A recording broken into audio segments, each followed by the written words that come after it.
OpenAI Codex App. Try with free Go 2 times rate limits for a limited time. 200,000 downloads in just one day. Sam Altman confirmed that. So I want to show you the features, how you can build application, run multiple agents at the same time, running in the background, and going through the app. That's exactly what we're going to see today. Let's get started. Just today, OpenAI released Codex for Mac OS. I'll put the link in the description below so you can download and test it. And you can try it for free. So click on the icon and download it. Then you need to log in. I've already logged in from the navigation at the top. Previously, Codex was available online as an application through chatgpt.com/codex. Now, Codex app on your computer makes things much more easier to directly interact with your local environment. And you can integrate this with multiple code editor, anything of your choice. So I've got quite a few, which I use it regularly. So to get started, you can click new thread. That brings up the chat window. If you want to set up a project, that is nothing but a folder. So you can click the add icon here and choose the folder of your choice and then click open. That will automatically open the project, that is the folder. So now Codex understands what's in your folder. So based on that, you can ask it to make any changes. If you want to create something new, you can create a new folder, name it like a test application, and then opening it. Now you got the test application. I've got some default options here. Build a classic snake game in this repo, and I can even explore more.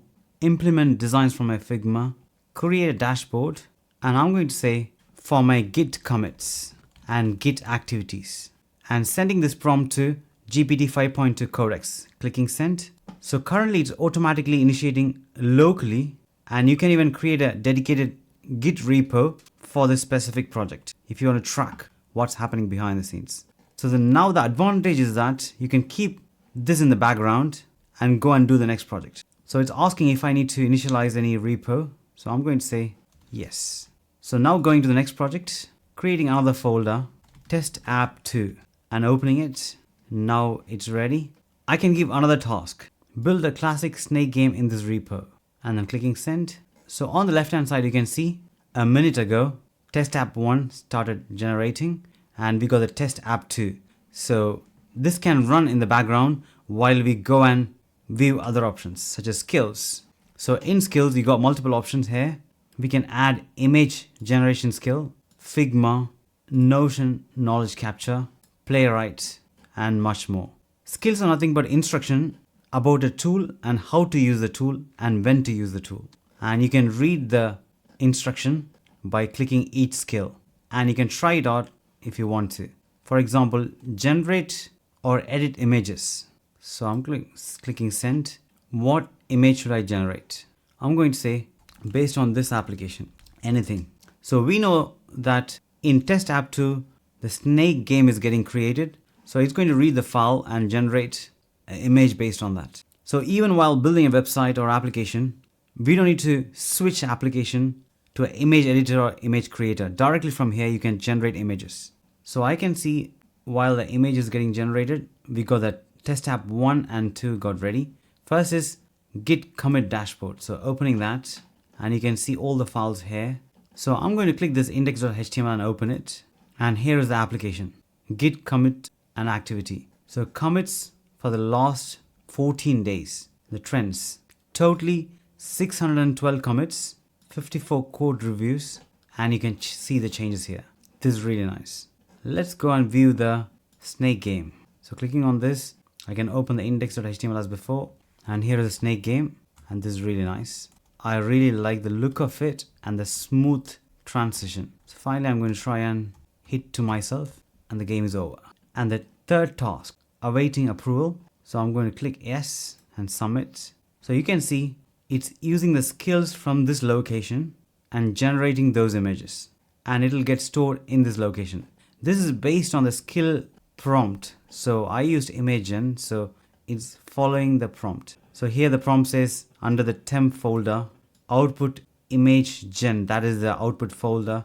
So it's just following the instruction. So that's what skills is all about. So going back to the work and approving the request, I see the image not properly parsing. I'm going to say give me the path to the image. I couldn't view the image as well. And here's the path. And here's the image for the snake game. And it created 2 images for me. And I really like those. So the thing I really like is automations. So by clicking on automations, you'll have this window. So you can create as many automations as you like. So let's try a new one. Give me news about OpenAI. I can choose a folder, and if I want to give a prompt, more specifically, any news about OpenAI and its features. And I can choose which day I want. I want Monday, Wednesday, and Friday at 9 a.m. and then click create. So this is same as Pulse.